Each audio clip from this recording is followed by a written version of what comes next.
I will first explain the 18th century viewpoint before the 20th century viewpoint.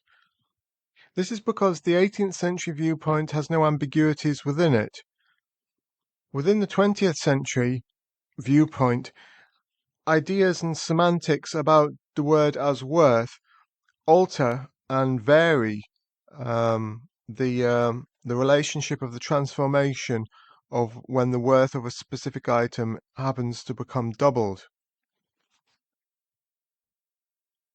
Now I shall expatiate upon the word as worth.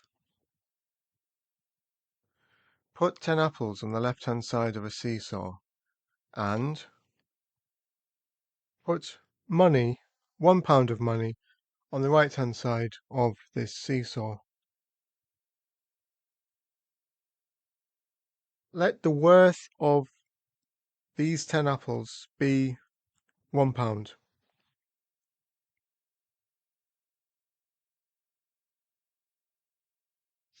This worth of apples doubles.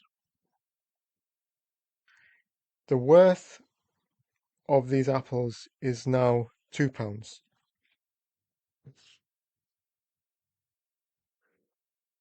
Draw a table as you did before, where apples and money are from left to right in the columns, and apples and money are from top to bottom in the rows. We have just calculated the 1-to-1 ratio has become transformed to a 1-to-2 ratio in the northeast cell.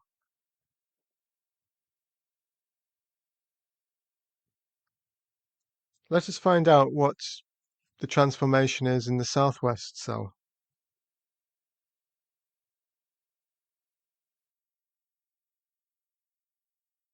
To do this, we put £1 of money on the left-hand side of the seesaw, and we put 10 apples on the right-hand side of the seesaw.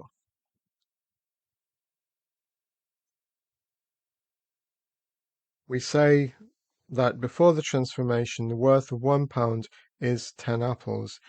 Now the worth of £1 doubles.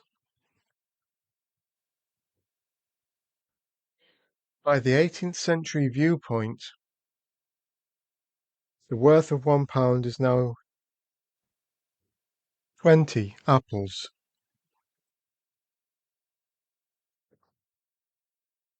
So a 1-to-1 ratio has become transformed into a 1-to-2 ratio.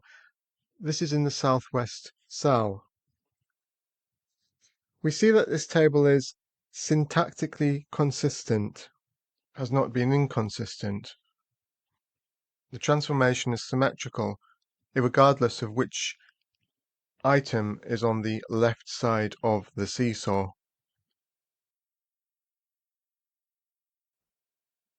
So, what is this 18th century concept as worth? Well, I suspect that it is the interplay between one person's demand for an item and the reluctance on behalf of the owner to part with this item.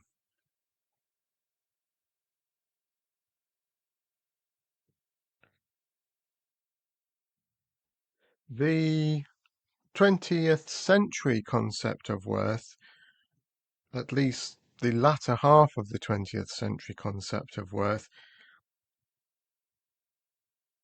becomes invested with emotional, artistic expression, inspiration, time, and effort.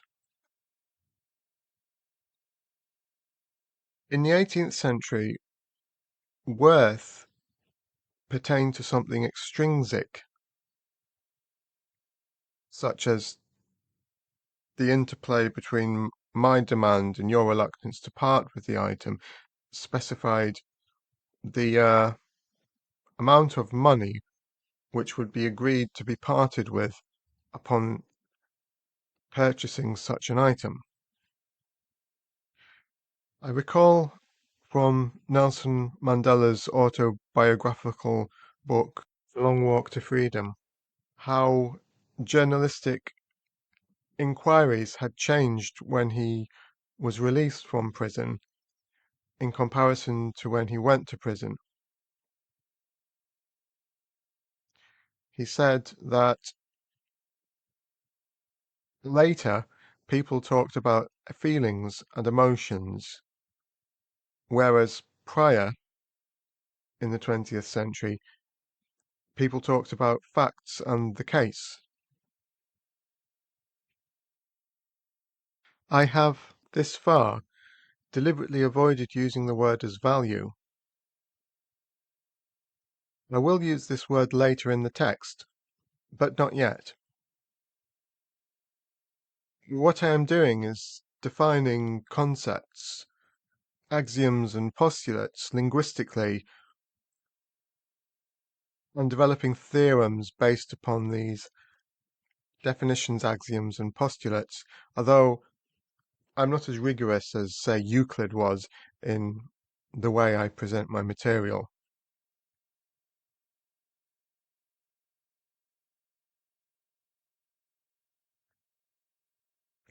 The 20th century concept of the word as worth is very much addled. To illustrate this point,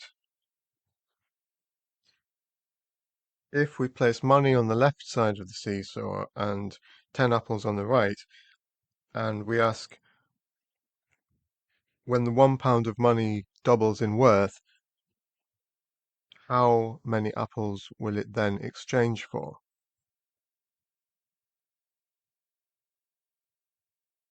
One person might say 5, another person might say 20.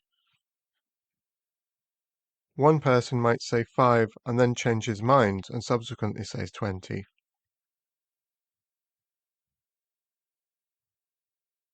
The third person might say, well, if the worth of £1 doubles, then £1 is now worth £2, and £2 can now purchase 20 apples, so £1 can still only purchase 10. We actually have three answers for this question. We have no change in the ratio, we have a transformation of a change of 2 to 1, and we have a transformation of a change of 1 to 2. Please note that the transformation of the ratio into 1 to 2 was the same as the 18th century concept.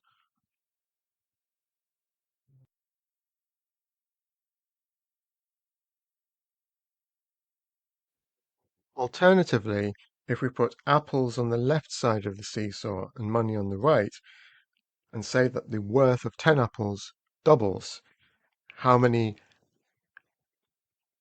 pounds can be had in exchange for 10 apples subsequently? People sometimes infer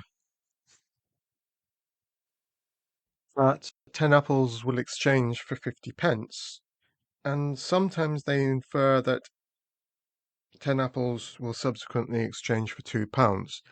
There is no agreement upon the word as worth in the 21st century, at least in the beginning of the 21st century, I should add.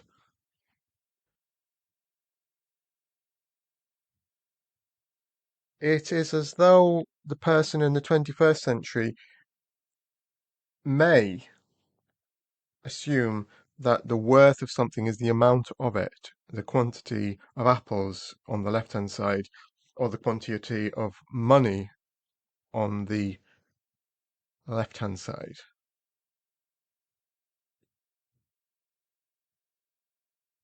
Likewise, another person, or indeed the same person, upon changing his or her mind in the 21st century, may equally infer that the word as worth infers a transformation of 1 to 1 into 1 to 2. Here, the person is inferring that worth is something extrinsic to the object in question, i.e., not the amount of it, but the amount of something that one may exchange it by. And in doing so, this person, who I shall refer to as one, is using the 18th century viewpoint. One may use the 18th century viewpoint, or one may not.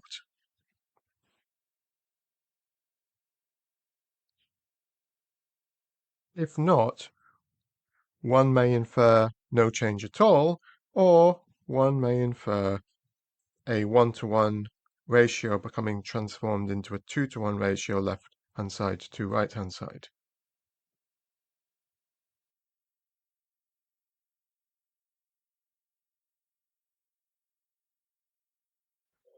Within the 21st century, the semantic meaning of the word as worth is unclear. It may be one thing, but then again, it may be a contradictory thing.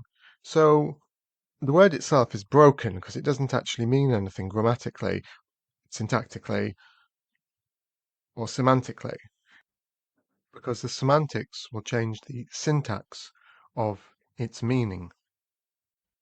Like many of the prepositions, its semantics is chaotic and is fundamentally broken. To deprive somebody of language is a terrible event, and because different people don't agree on the meaning of words themselves, the language itself has achieved a state of deprivation towards the general populace in the English-speaking world, I believe, at this present time.